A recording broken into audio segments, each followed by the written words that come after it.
The flowers hit the floor before I did. Red roses, wrapped in brown paper, scattering across the hardwood like drops of blood.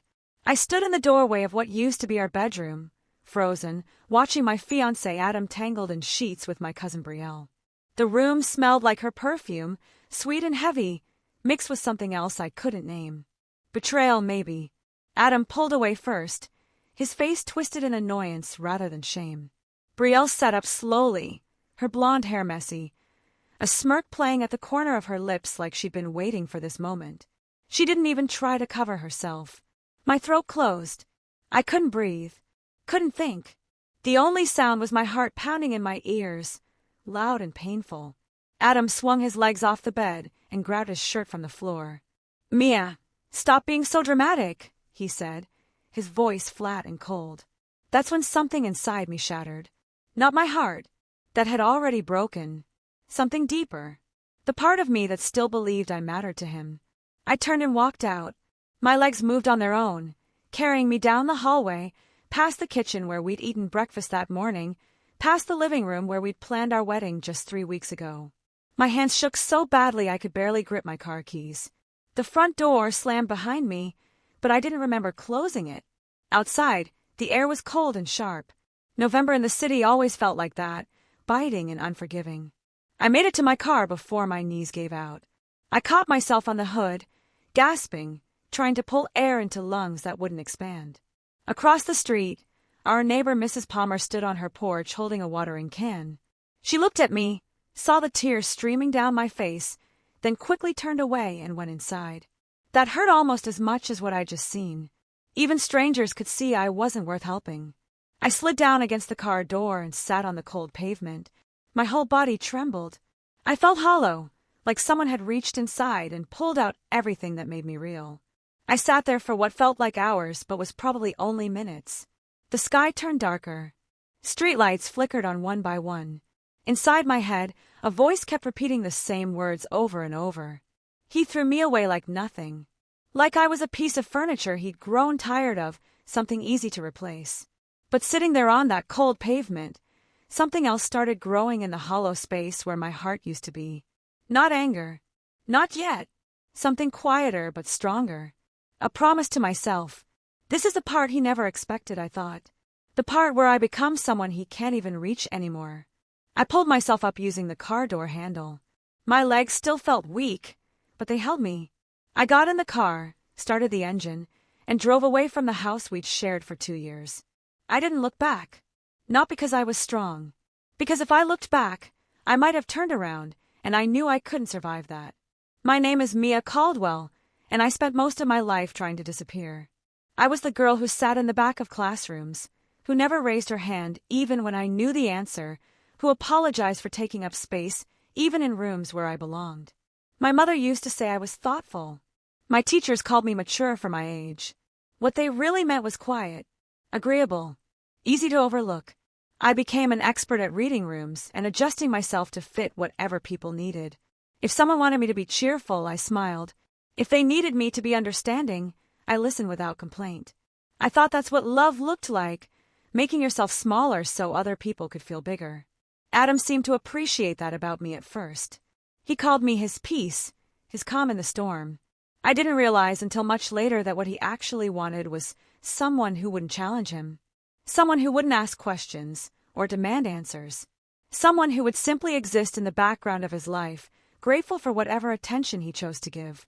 I gave him that version of myself for 3 years, and he still chose Brielle. I met Adam during my junior year of college at a volunteer event. It was one of those beautiful spring afternoons where the sun felt warm but not too hot, and the campus lawn was crowded with students painting murals for a local community center. I was working on a section of blue sky when someone handed me a brush I dropped. I looked up and saw him, tall, with dark hair and an easy smile that made me feel noticed for the first time in months. "You're good at this," he said, nodding at my work. I wasn't, but I thanked him anyway. We talked while we painted. He told me he was studying business, that he wanted to open his own company someday, that he believed in building something real. He seemed grounded in a way most college guys weren't. Thoughtful. Intentional. When he asked for my number at the end of the day, I gave it to him without hesitation. He chose me, I remember thinking as I walked back to my dorm. Someone like him actually chose me. I should have questioned why that felt like such a miracle. The first time I met Adam's mother was at a family brunch 6 months into our relationship. She lived in a beautiful house in the suburbs, the kind with perfectly trimmed hedges and a fountain in the front yard. I'd spend all morning getting ready, choosing a simple dress that wouldn't draw too much attention but would still look appropriate. Adam's mother, Victoria, greeted us at the door with a smile that didn't quite reach her eyes. She looked me up and down quickly, taking in my second-hand dress and nervous posture. "You're sweet," she said, her voice light but somehow sharp at the same time. Sweet. The word hung in the air between us. Not beautiful. Not impressive. Not someone her son should be proud of. Just sweet. I forced a smile and thanked her, following Adam inside while she turned her attention back to him, asking about his classes and his plans and his future as if I wasn't standing right there. I told myself it didn't matter. That first impressions were hard. That she'd warm up to me eventually. But somewhere deep down, I knew I'd already been measured and found lacking. The comparison started at the first family dinner. Adam's sister, Caroline, sat across from me at the long dining table, talking loudly about Adam's ex-girlfriend from high school. "Remember Vanessa?" Caroline said, her voice bright with something that felt like cruelty. She was so accomplished. Didn't her family own that law firm downtown? Victoria nodded, her expression softening in a way it never did when she looked at me. Such a lovely girl. So polished. We were all sad when they broke up. Adam laughed it off, reaching over to squeeze my hand under the table. But the squeeze felt less like reassurance and more like a warning to stay quiet. I did. I smiled through the rest of dinner while they talked about Vanessa's career, her family's connections, her perfect manners. Every word felt like another reminder that I would never measure up. When we left that night, I asked Adam if it bothered him that his family kept bringing up his ex. He shrugged. "They're just making conversation," he said. "Don't be so sensitive." So I stopped being sensitive. I stopped noticing. Or at least I tried to. Brielle showed up at Thanksgiving 2 years into my relationship with Adam. She wasn't invited, but she came anyway, walking into Victoria's house like she owned it, carrying a bottle of expensive wine and wearing a dress that probably cost more than my rent. "Surprise!" she called out, kissing everyone on the cheek like they'd been waiting for her. She was my cousin, technically, though we'd never been close. Her family had money. Mine didn't. She'd always made sure I knew the difference. Victoria's entire face changed when she saw Brielle. She actually smiled, a real smile, warm and genuine. "Darling, how wonderful," she said, pulling Brielle into a hug. They chatted like old friends while I stood in the corner holding a casserole dish, watching my place in the family shrink even smaller. Adam lit up around Brielle too. He laughed at her jokes, asked about her travels, listened intently to her stories about her job in marketing. For the first time since I'd met him, I felt invisible in my own relationship. Brielle caught my eye once during dinner and smiled. Not friendly, knowing. Like she could see exactly what was happening and enjoyed watching it unfold. Adam's father, Harold, cornered me in the kitchen later that evening while I was washing dishes. He leaned against the counter, holding a glass of whiskey, watching me scrub plates with an expression I couldn't read. "You're a good girl, Mia," he said finally. His voice was casual, almost friendly. "Adam's lucky you're so patient with him." I smiled, not sure how to respond. Then he added, "Some women are too sensitive for real life. They take everything personally, make problems out of nothing." He chuckled, taking a sip of his drink. "But not you. You know how to keep things simple."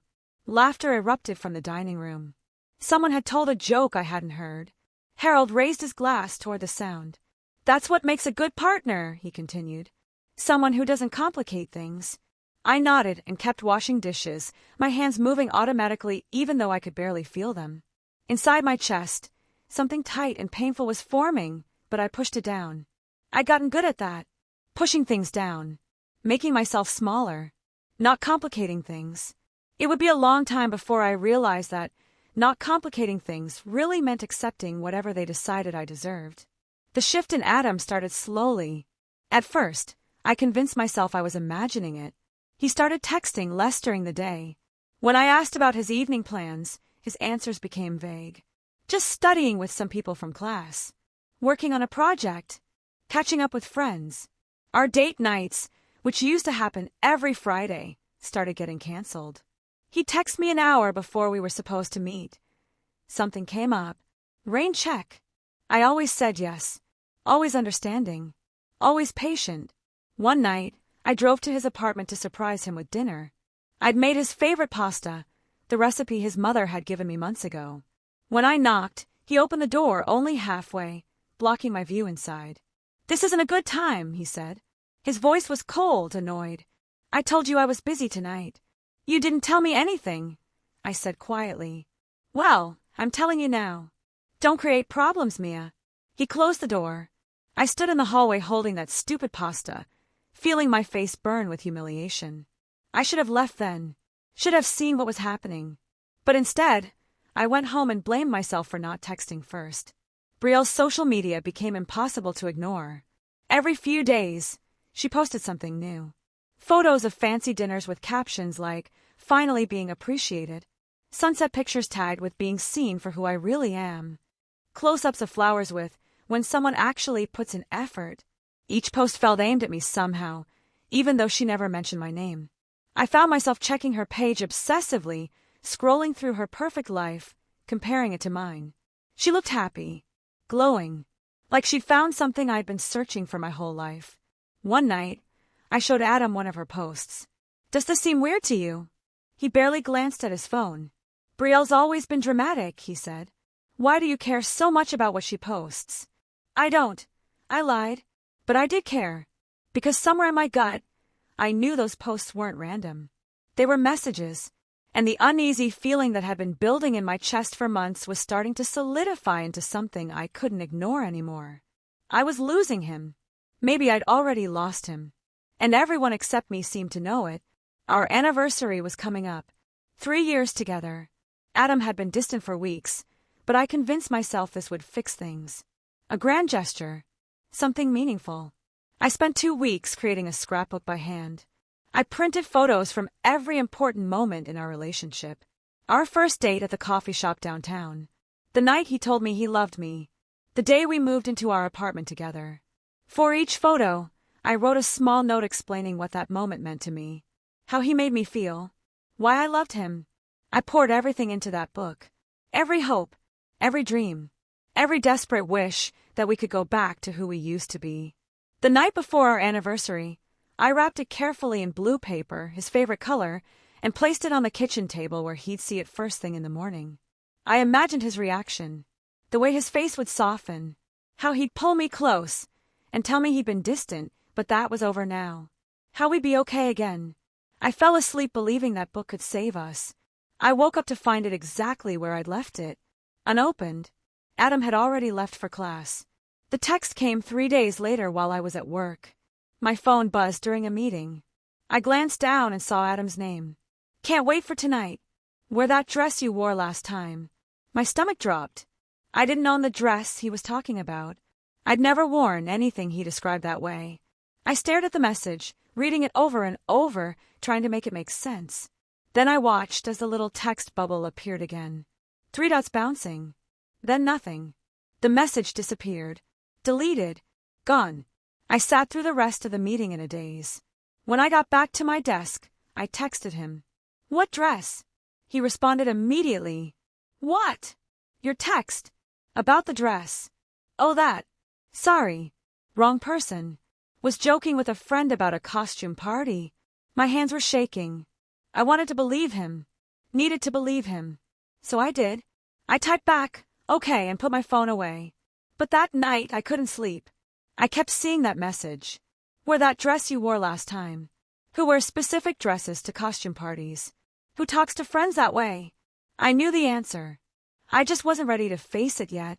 Victoria pulled me aside at a family gathering the following weekend.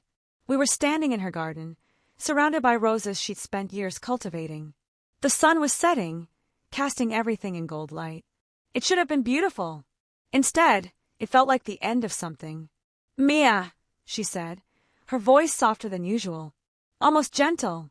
That's how I knew what was coming would hurt. "You're a sweet girl. You really are." There it was again. Sweet. The word that meant nothing. The word that meant I wasn't enough. But, she continued, you're not the future. Not for Adam. Not for this family. She touched my arm lightly, like she was comforting me. Like she was doing me a favor. Don't embarrass yourself by holding on too long. It's better to let go with dignity. I couldn't speak. Couldn't move. She smiled, squeezed my arm once more, then walked back toward the house, leaving me standing alone in her perfect garden. That sentence echoed in my head for days. You're not the future. She'd said it so casually. Like it was obvious. Like everyone knew except me. And maybe they did. I decided to surprise Adam one more time. It was a Saturday evening, and he told me he had to work late on a project. But something in his voice had sounded off. I grabbed the anniversary scrapbook he still hadn't opened and drove to our apartment.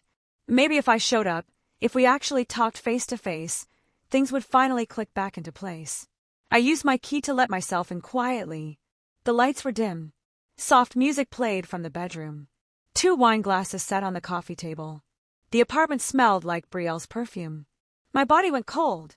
I knew before I walked down the hallway. Knew before I pushed open the bedroom door. Knew before I saw them together. But knowing didn't make it hurt less. The flowers dropped first. Then everything else. My dreams. My future. My belief that love was supposed to mean something. Adam looked at me with annoyance. Brielle smirked. And I finally understood. I'd never been the future. I'd always been temporary. The girl who filled space until someone better came along. Someone like Brielle. Someone who didn't make herself small. Someone they actually wanted. Mia, stop being so dramatic, Adam said again, pulling on his jeans. He didn't even sound guilty. Just irritated. Like I'd interrupted something important.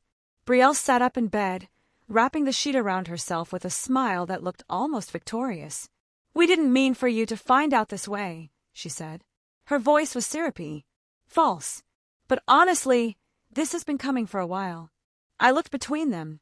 The 2 people who were supposed to care about me. One I'd loved. One I'd grown up with. Neither looked sorry. How long? I asked. My voice came out smaller than I wanted. Does it matter? Adam shrugged. Things change. People move on. You should too. That's when I realized. There was nothing to fight for here. No relationship to save. No love to reclaim. There never had been. I'd built an entire future in my head with someone who'd never seen me as permanent. I picked up the scrapbook from where I'd dropped it by the door. 3 years of memories. 3 years of making myself smaller. 3 years of believing I could earn love by being agreeable enough. I looked at Adam one last time. Then at Brielle. You're right, I said quietly. Things do change. I walked out. This time, I closed the door gently. Dignity intact. I ended up at my best friend Tessa's apartment. I don't remember driving there. Don't remember knocking on her door or walking inside. I just remember collapsing on her couch, finally letting everything out. Tessa sat beside me, not saying anything, just being there while I sobbed. Hours passed. The crying eventually stopped. I sat up, wiping my face with the tissue Tessa handed me. My eyes felt swollen. My throat hurt. But underneath all that pain, something else was stirring. I don't want revenge, I whispered. My voice was hoarse. I just want my life back. Tessa looked at me seriously. She'd been my friend since high school, the only person who'd never made me feel small. Then let's build one they can't touch, she said. One where Adam and Brielle and his whole family don't matter anymore. I nodded slowly. That night, lying on Tessa's couch, I made a decision. I wasn't going to chase Adam. Wasn't going to beg him to see my worth. I was going to prove it to myself instead. Not for him. For me. Because I was done being the girl who disappeared. Done being sweet. Done being easy to overlook. I was going to become someone even I didn't recognize yet. The first step was terrifying. There was a nonprofit organization called Future Builders that I'd admired for years. They helped low-income kids get access to education and mentorship programs. I'd always wanted to work there but convinced myself I wasn't qualified enough. Wasn't impressive enough. Wasn't the kind of person they'd want. Now, sitting at Tessa's kitchen table with my laptop open, I looked at their careers page. They had an opening for a program coordinator. I read through the job description 3 times. Then I started working on my application. It took me 2 days to write the cover letter. I rewrote it 7 times, each version more honest than the last. Instead of making myself sound smaller, I wrote about what I actually cared about, what I actually wanted to do, what I actually believed I could offer. When I finally hit submit, my hand was shaking. A week later, my phone rang. Unknown number. I almost didn't answer. "Is this Mia Caldwell?" a woman's voice asked. "We received your application for the program coordinator position. Would you be available for an interview next Tuesday?" I said yes before I could talk myself out of it. The interview was at their downtown office. I wore a navy dress Tessa helped me pick out. Simple but professional. My hands were sweating the entire elevator ride up. The woman who greeted me was in her 50s, with gray hair pulled back in a neat bun and sharp, intelligent eyes. "I'm Elaine Whitford," she said, shaking my hand firmly. "Senior Director of Programs." She led me to a small conference room and gestured for me to sit. For the next hour, we talked. Not just about the job, but about why I wanted it, what I believed about education, what I thought kids from difficult backgrounds needed most. For the first time in years, I didn't try to guess what she wanted to hear. I just spoke honestly, about growing up without much money, about feeling invisible, about wanting to make sure other kids knew they mattered. Elaine listened without interrupting. When I finished, she leaned back in her chair and studied me carefully. "You have something a lot of people don't," she said finally.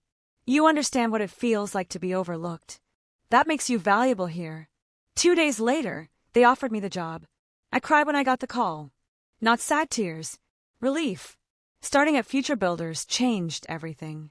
The work was challenging in ways I'd never experienced. I coordinated after-school programs, managed volunteers, worked directly with families who needed help navigating the education system. For the first time in my life, I felt useful. Not in the way Harold had meant when he called me patient. Actually useful. My coworkers treated me like my ideas mattered. When I suggested a new mentorship structure, they listened. When I pointed out problems in our outreach strategy, they asked me to help fix them. Elaine became more than my boss. She became the kind of mentor I'd never had. She pushed me to speak up in meetings, to trust my instincts, to stop apologizing for taking up space. "You belong here," she told me one afternoon when I'd hesitated before sharing an idea. "Act like it." So I did. Slowly, I started standing taller, speaking louder, taking credit for my work instead of deflecting compliments. I bought new clothes that actually fit properly, started wearing my hair down instead of pulled back. Small changes that felt enormous. 3 months in, I got my first performance review. Excellent across the board. Elaine smiled when she handed me the paper. "Keep going," she said. "You're just getting started." 6 months after I started at Future Builders, we held a community event at a local high school. I was giving a presentation about our mentorship programs to parents and potential volunteers. Halfway through my talk, I noticed someone standing at the back of the auditorium. Victoria, Adam's mother. She was staring at me with an expression I'd never seen on her face before. Confusion, maybe even surprise. I kept talking, my voice steady and clear, explaining how our programs worked and why they mattered. When I finished, people clapped. Several parents came up afterward to ask questions, to sign their kids up, to thank me for the work we were doing. Victoria didn't approach. She just stood there watching, her expensive coat wrapped tight around her, looking like she'd stumbled into the wrong room. When our eyes met across the space, I didn't look away. Didn't smile. Just held her gaze for a moment before turning back to the parent I was speaking with. Later, Tessa texted me. "Guess who I just saw leaving the high school looking absolutely shook?" I knew without asking. Word was getting around. The girl they'd all dismissed was doing just fine without them. Better than fine, actually. And they were starting to notice. I heard about Brielle through the grapevine. She'd gotten fired from her marketing job for being late too many times. Her social media posts, once full of sunshine and happiness, became bitter and vague. When you realize not everyone is who they pretend to be. Some people only want you until they get bored. I didn't feel satisfaction. Just a distant, quiet understanding that the life she'd taken from me hadn't made her happy either. Tessa told me the rest. Adam's family had cooled toward Brielle. She wasn't invited to family dinners anymore. Victoria, who'd lit up around her at Thanksgiving, now barely acknowledged her at gatherings. Caroline stopped liking her social media posts. Whatever shine Brielle had possessed when she was forbidden and exciting had worn off fast. Adam was apparently frustrated. The fantasy he'd traded me for hadn't lived up to expectations. Brielle was demanding in ways I never was. Unpredictable. Expensive. High maintenance. She wanted attention constantly, validation constantly, and Adam was learning that what had seemed thrilling during an affair felt exhausting in actual daylight. But none of that was my problem anymore. I was too busy building something real to care about their mess. They'd made their choices. The consequences were theirs to carry.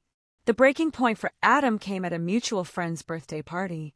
I heard about it from 3 different people who were there. Adam and Brielle got into a screaming match in the middle of the restaurant. She accused him of comparing her to me constantly. He accused her of being nothing like what he'd expected. "You threw away a good woman," Brielle yelled, loud enough for everyone to hear. "And for what? This." She gestured between them. "You're miserable." Adam's face turned red. "At least I'm not pretending to be something I'm not," he shot back. At least Mia was real. The entire restaurant went quiet. People stared. Their friends looked uncomfortable. Someone tried to calm them down, but the damage was done. They left separately. Adam sat in his car afterward, one friend told me, just staring at nothing. That's when he started asking about me. Where I worked. How I was doing. Whether I was seeing anyone. People who still knew us both started telling him about my job, my promotion, the speech I'd given at a regional conference where I talked about resilience and finding your worth. Every piece of information seemed to sting him more than the last. Because he was finally realizing what he'd lost. And it was far too late to get it back. 8 months after I walked out of that apartment, Future Builders promoted me to Senior Program Coordinator.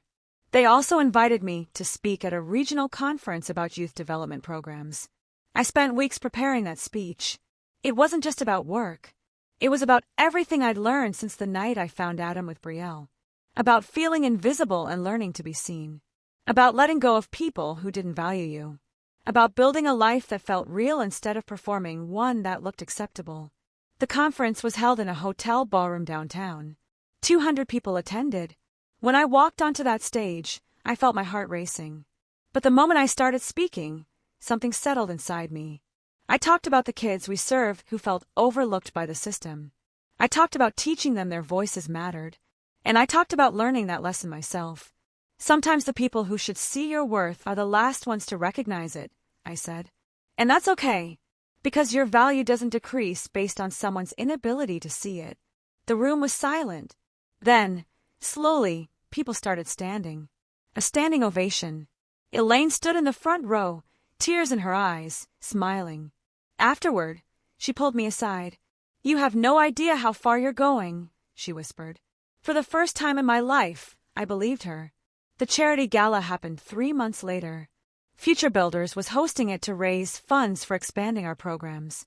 I'd helped plan the entire event, and I was supposed to give a short welcome speech to the donors. I wore a deep green dress that Tessa insisted made me look powerful. My hair was down. My shoulders were back. I felt like someone I barely recognized from a year ago. Halfway through the evening, I felt someone watching me. I turned and saw him. Adam. Standing near the bar with a drink in his hand, staring at me like he'd seen a ghost. He looked smaller somehow. Tired. The confidence he'd always carried had crumbled into something that looked like regret. Our eyes met across the room. For a moment, neither of us moved. Then he started walking toward me. My heart jumped. But not from fear. From certainty. He reached me just as one of our board members approached with a question about the program expansion. I turned toward the board member, answered her question, laughed at something she said. Adam stood there waiting. When the board member left, he finally spoke. "Mia. Just my name. Nothing else." "Adam," I said calmly. "I didn't know you'd be here."